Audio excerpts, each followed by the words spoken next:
ఆయన ఎడ్యుకేటెడ్గా కావాలా, తన సొంత జిల్లాకు మనకు ఐఆర్ఎస్ అంటే ఇండియన్ రెవెన్యూ సర్వీస్, ఆయన ఏం చేయాలా, డెవలప్మెంట్ ఏ విధంగా చేయాలని ఒక అజెండాగా ప్రిపేర్ చేసినాడు. మేము ఎంపీ గారితో పోయి మాట్లాడాం, అన్నగారు మా చిత్తూరు జిల్లాలో మరియు చిత్తూరు కాన్స్టిట్యూషన్లో సెంట్రల్ స్కూల్స్ ఏది లేదు, మీరు మీ యొక్క ఇంప్లిమెంటేషన్ మీరు గెలిచేది గ్యారంటీ, మాకు సెంట్రల్ సంబంధించిన సైనిక్ స్కూల్ కానీ లేదా విద్యా నవోదయ స్కూల్ కానీ ఇంకేదైనా విద్యార్థులకు ఉపయోగపడే పరిశ్రమలు కానీ తెచ్చివ్వండి.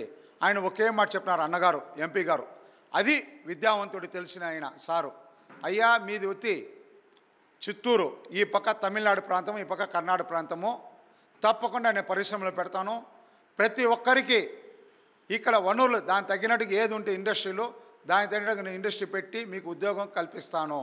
సెంట్రల్ గవర్నమెంట్తో ఏది వస్తుంది, ప్రతి ఒక్కరికి మన చిత్తూరులో చాలా వెనుకబడిన కులాలు ఉన్నారు కాబట్టి మీకు ప్రత్యేకంగా నేను నా ఇంటి బిడ్డల్లాగా చూసుకొని ప్రతి ఒక్క నిరుద్యోగులకి 10th క్లాస్ వాళ్ళ విద్యార్హత పట్టి, ఇంటర్మీడియట్ విద్యార్హత పట్టి, డిగ్రీ విద్యార్హత పట్టి, బీటెక్ చదివిన విద్యార్థులు వాళ్ళ యొక్క విద్యార్హత పట్టి ఒక స్కిల్ డెవలప్మెంట్ చేస్తాను అని ఎంపీ గారు మళ్ళీ ఎమ్మెల్యే గారు ఇద్దరు చేసి మనకు ప్రామిస్ చేసినారు. రేపు ఎలక్షన్లో జగన్మోహన్ నాయుడు మరి ఎంపీ గారు దిగ్విజయంగా 1,00,000 ఓట్ల మెజార్టీలో గెలుస్తారో, అదే కాకుండా చిత్తూరు జిల్లా అధ్యక్షుడైన మన సిఆర్ రాజన్న గారు ఆయన ఆధ్వర్యంలో చిత్తూరులో 7-7 ఈజీగా గెలుస్తారు. ప్రతి ప్రాంతంలో కూడా దగ్గుమల్ల ప్రసాదరావు గారు సమస్యల మీద మాట్లాడుతున్నారు. అక్కడ వెళ్ళేటప్పుడు ప్రజలు చెప్పడానికి ముందే ఆయన సమస్యలు కనుగొంటా ఉన్నాడు. ఇక్కడ ఈ సమస్య ఉంది అని ప్రజలు చెప్పడానికి ముందే ఆ సమస్యను ఆయన పసిగడుతున్నారంటే ఆయన చాలా ఎంత తెలివిగా ఉన్నాడంటే ఆయన అంత సౌమ్యుడు.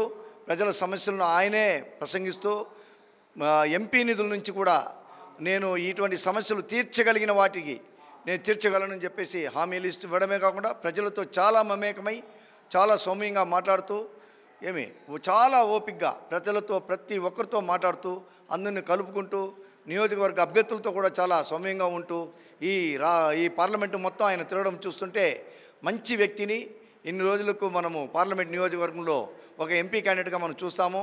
ఇకపోతే చిత్తూరు నియోజకవర్గ అభ్యర్థి గురజాల జగన్మోహన్ ఈ చిత్తూరు అభ్యర్థిగా ప్రకటించడానికి ముందు చిత్తూరు పరిస్థితి వేరు, గురజాల జగన్మోహన్ వచ్చిన తర్వాత చిత్తూరు పరిస్థితి వేరు.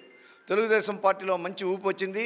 చేదోడు వాదోడుగా సిఆర్ రాజన్ గారు వన్నికుల క్షత్రియుల కమ్యూనిటీ తరపున ఆయన తరపున మేము జిల్లా మొత్తం పర్యటిస్తూ జిల్లాలోని వన్నికుల క్షత్రులని ఉచ్ఛేదపరుస్తూ వాళ్ళ నుంచి అవేర్నెస్ తీసుకొచ్చి బంపగుత్తంగా తెలుగుదేశం పార్టీకి ఓట్లేసి గెలిపించి చిత్తూరు నియోజకవర్గంలో నీటి సమస్యలు తీర్చడానికి మొదటి సమస్యగా తీసుకోవడం జరుగుతుందని ఎంపీ గారు కానీ ఎమ్మెల్యే గారిని చెప్పారు. కాబట్టి ఖచ్చితంగా చిత్తూరు నియోజకవర్గము ఈసారి ఈ 5 ఏళ్ళలో మాత్రం మంచి పాలన జరుగుతుంది, మంచి పాలన అభివృద్ధి జరుగుతుంది, ఇన్ఫ్రాస్ట్రక్చర్లు పెరుగుతాయి, ఉద్యోగ సమస్యలు తీరుతాయి, యువతకు మంచి భవిష్యత్తు ఉంటుందని మాత్రం నా యొక్క పర్యటనలో వాళ్ళతో నేను రోజు పర్యటిస్తున్నాను. కాబట్టి నేను వాళ్ళ యొక్క దగ్గరుండి వాళ్ళ యొక్క హావభావాలు కానీ వాళ్ళ మనోభావాలు కానీ గుర్తించాను. కాబట్టి గట్టిగా అయితే చిత్తూరు ప్రజలకు చెప్పగలుగుతాను.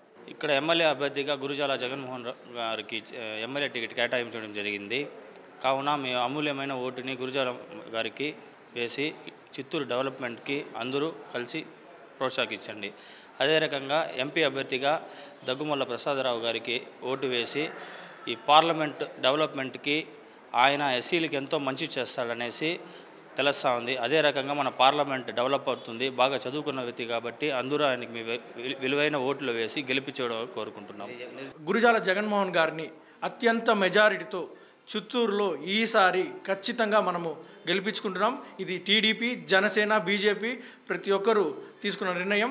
చిత్తూరునే కాదు, చుట్టుపక్కల గుడిపాలెం మండలం కావచ్చు, ఏదైనా కావచ్చు, ప్రతి ఒక్కరు యువతలు స్వచ్ఛందంగా వచ్చి పాల్పంచుకొని ఖచ్చితంగా గెలవాలి, మన కూటమి ఖచ్చితంగా గెలవాలి అనేసి ఆంధ్రప్రదేశ్ అభివృద్ధిగా రావాలంటే టీడీపీ, జనసేన, బీజేపీ ఉంటేనే అది సాధ్యమవుతుందని కోరుకుంటున్నాం.